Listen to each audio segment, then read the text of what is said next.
Hey, today is the last day of my college winter semester, and I have 2 exams to do later.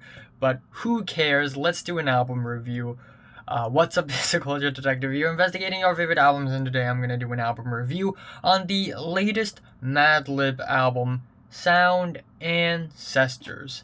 I've got to review this album because Madlib has got to be one of the most legendary and one of the most influential producers in hip hop history.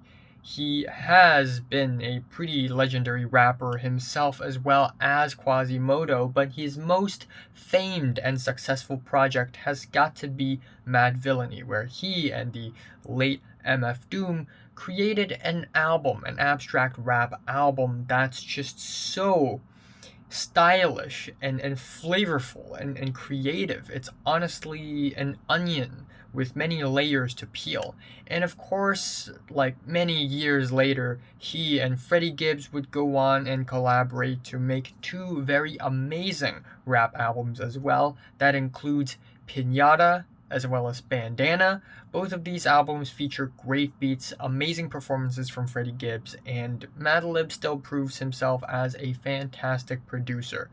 Now we have a solo project from Madlib, and arranged by none other than Mr. Fortet. And it's alright. It's good, but I wouldn't say it's great. So the album starts off with There Is No Time Prelude, which is spacey, atmospheric. It has these runny pianos, which sounds pretty nice, but overall kind of a forgettable intro. The second track, The Call, has a really nice, smooth groove, thick, growly bass, but my issue with this track is that it is a little one note. Throughout the entire duration, it just doesn't change at all.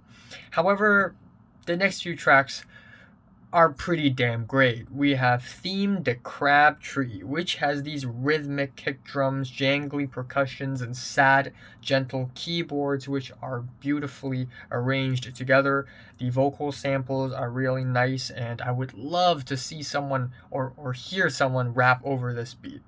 The next track is Road of the Lonely Ones, and god damn, I love this track. This track stands out from the rest of the track list for me. There's something so surreal and so psychedelic and dreamy about this track, which I really love. We get these faint, soulful falsetto leads that gets looped and sort of echoed and turned into drone. That's kind of eerie. And we also get these rolling drums backing all of this up, and it sounds beautiful. The track Loose Goose is a really weird one. We get these honking tones like saxophones or even kazoos maybe, and we also get this really simple dry percussion, and it goes together in a really interesting fashion. The track Dirt Knock has these chunky beats and settled bass, nice bare vocals as well, but overall I'd say this is one of the blander tracks off of the entire album. The track Hopprock is a little bit better, even though the really long voicemail intro is a little long, sure, but the rickety bass, the crowd shouts and hand claps are put together really well, and it's one pretty solid beat.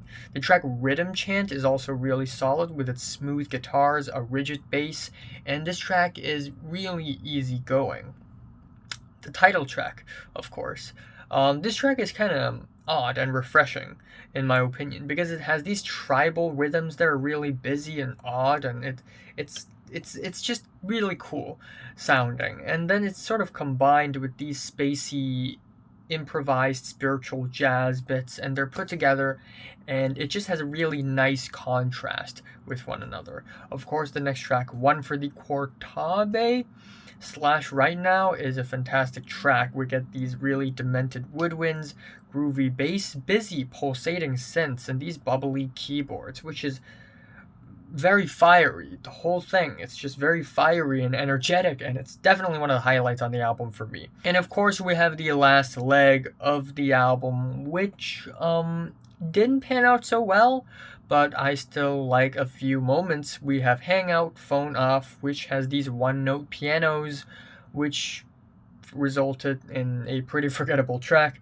The track 242, for Dilla, for J Dilla, I assume, has a has these bass lines that are rather bland, unfortunately, even though the delays and chops are pretty interesting sounding. And the second half does get really surreal, but it just doesn't save the very bland first half. The Latin flavored track is a little too stripped back, a little too spacey for me.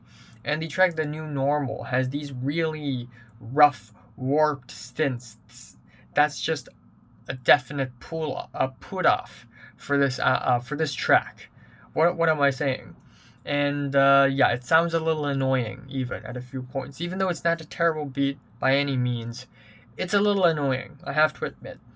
But the album ends off pretty strongly. We have Chino, which has these laid back pianos and punchy beats, which is very flavorful and solid. And the last track does sound pretty interesting with the rough vintage vocals and the very chaotic, irregular, busy percussion that just goes here and there, darting left and right. So, yeah, Madlib Sound Ancestors. It's not bad, but I wouldn't say it's great as well. It has flaws. My favorite track here is Road of the Lonely Ones. My least favorite is The New Normal. I'm giving Madlib's Sound Ancestors a 7 out of 10. Also, I got a new haircut and I have a trench here. It's like World War One.